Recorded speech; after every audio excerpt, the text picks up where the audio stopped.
Hi, I'm Shari Berkowitz of the Vertical Workshop, and today I'd like to talk about the shave of rowing on the reformer. You say, what's there to say about the shave? You just reach your arms up and you bring them back down. It's an arm exercise.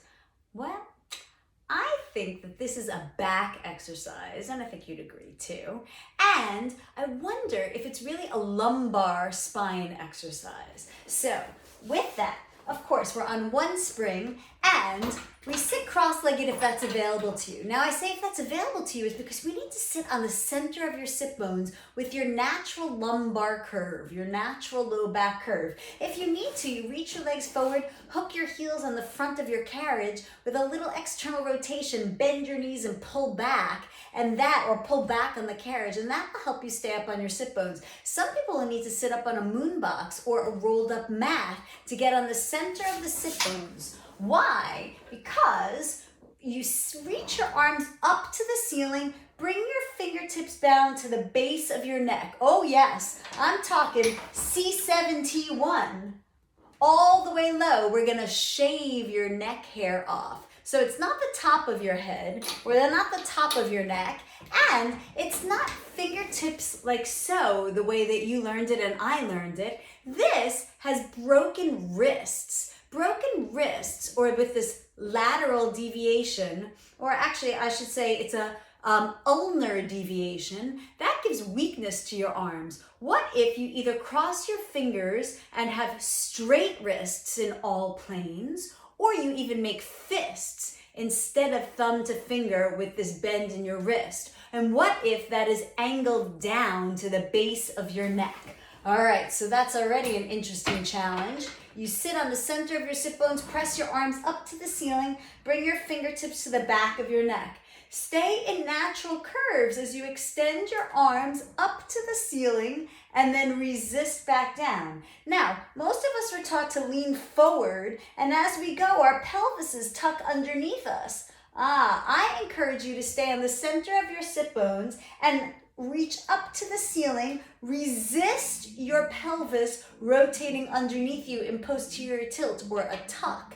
So you might not get your arms up very high. Maybe you barely go up. You deepen your low abdominals and you work to keep your pelvis neutral to your lumbar spine. Bit by bit, over time, your arms will end up getting all the way up because your back muscles will be so strong from it.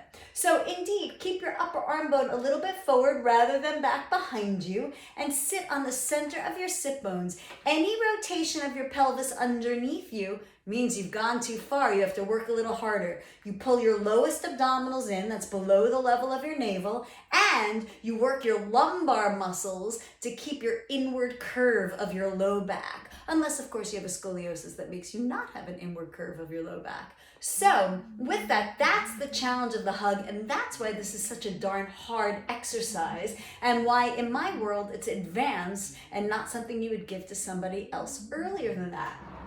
Because can they stay upright in natural curves instead of tucking under?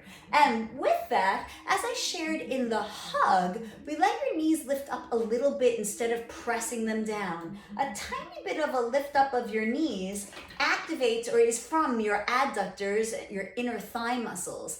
That will help your lumbar muscles engage and help you keep that suspension and lift. So grasp your handles, press up, bring your fingertips to the base of your neck with straight wrists in all planes, and work to keep your natural curves and stable pelvis.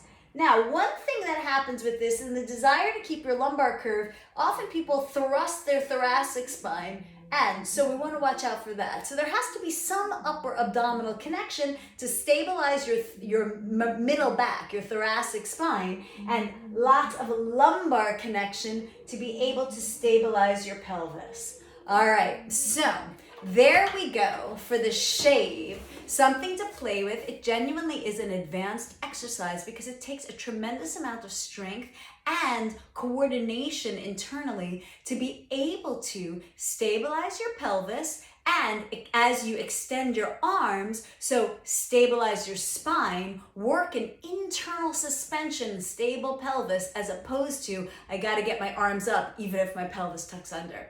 So play with those things, report back, and let me know how it goes. Thank you.